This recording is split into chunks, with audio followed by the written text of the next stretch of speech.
We begin our news roundup today with the tale of Nishikimaru, a 2019 debutant who has never gone higher than rung 22 of Division 5, going 0-7 there, but who made all sorts of headlines this month. The February health check season has seen the 21-year-old weigh in at a career high of 220 kilos, then take 45 minutes to provide a blood sample after nurses struggled to locate his cephalic vein. It seems, by the way, that is not the Sumo record, as a vein search on 290 kilo Aurora apparently lasted an hour. And 3 tries is not even my record, Nishikimaru avowed. 2 years ago, near my stable, they tried 7 times, and I swelled up too much, so I came back on another day for an 8th try. But his humour seemingly left him during the following week, when he was admitted to hospital with a flare-up of the cellulitis that has kept him out for most of the last 4 months. This was his only January bout. "He's clearly too big," said his master Asayama. "We need to get him back down to the 170 kilos he had a few years ago, when he was moving around much more. I think he will miss the first bit of March, and we'll see how many bouts he can fight after that." Nishikimaru means the rotund brocade, the nishiki handed down from his master. We also had some blood donations from 30 wrestlers this week, as part of the Ryogoku neighborhood drive to help the Red Cross. Each wrestler's name was then entered into a lucky draw, with new second-tier man Kusano pulling out a luxury pillow. He was joined there by stablemate Enho, who donated 400 milliliters, then told the press he'd been training well ahead of his third-tier return next month. Russian strongman Roga, meanwhile, admitted to feeling slightly dizzy on his first blood donation in 5 years. Meanwhile, Sunday the 16th saw new Yokozuna Hoshoryu hold a promotion parade in his adopted hometown of Kashiwa. Not a million miles from Nishikimaru's stable, by the way. He was pulled around both sides of the station by rickshaw to the music of his ex-high school's brass band, with an estimated 25,000 turning up to cheer the sight.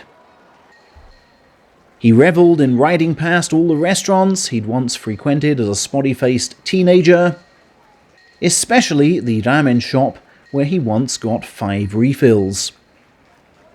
He was of course presented with flowers by Kashiwa's oft-photographed mayor, Kazumi Ota. It hasn't been all basking in glory though, for Hoshoryu has also done some decent training. For example, with Mitakeumi last Friday, going 15-1 against him at his Tatsunami stable. Now the celebrations are mostly done, it's great to have time to focus on the most important thing, training, Hoshoryu said. "A key change since reaching the top is that I have more belief in practice," he added, after overwhelming his veteran foe with a series of lightning drives. "There'll be some nerves as I debut as a new Yokozuna," he confessed, but referencing his promotion pledge said, "I'll be facing everything, come what may, in a true Hoshoryu way." He still has some ground to cover to match Kotozakura's bout count though.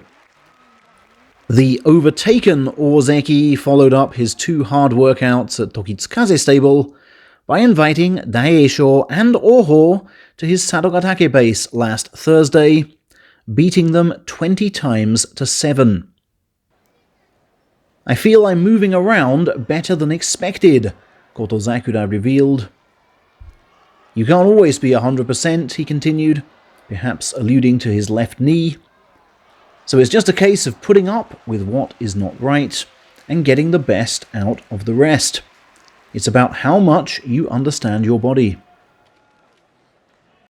And the following day, Sakura journeyed to Oho's stable near Ryogoku for 21 more bouts there. These visits of his to other stables, I should add, are his first as a salaried wrestler. A sign of how Sadogatake's salaried wall has crumbled somewhat since the 2010s.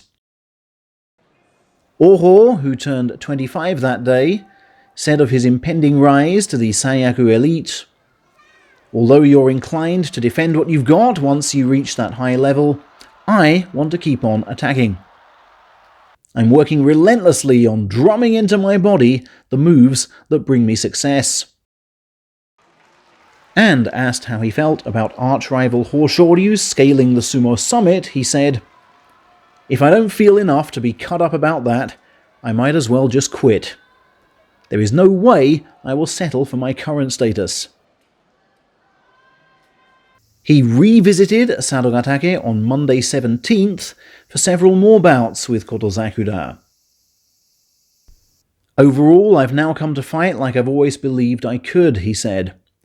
"Last tournament especially, I just slipped naturally into solid forward-leaning stance." Kotozakura's comment, meanwhile, was, "I feel I've reached my first peak ahead of the March tournament, but there are still some problems with moves that I need to iron out. That's what I'll be working on down in Osaka." Also, over the past few days, has Onosato been using an iPad, on his stablemaster's advice, to record his various leg movements so he can root out what he is doing wrong. During his 21 bouts on Friday, which yielded 18 wins, Coach Nishikimaru was calling timeouts and pinpointing where his feet should be. "I was like, damn! My movements look so much worse than I imagined," Onosato confessed. "He's doing the basics more thoroughly now," Nishikimaru added. "He's got to be feeling something, having seen Hoshoryu swoop in for Yokozuna right in front of his nose." Onosato then went 16-4 over colleague Shirokuma on Sunday, before charging time and again into his master's still vast chest. And we've just received another report that despite fighting 20 bouts on most days this month, today, Tuesday the 18th, saw him focus on push-ups and basic conditioning. "I'm still at 185 kilos, but my body is much better toned," the Ozeki said. "Mentally, I'm looking to approach March better, for in January I put far too much pressure on myself to win at all costs.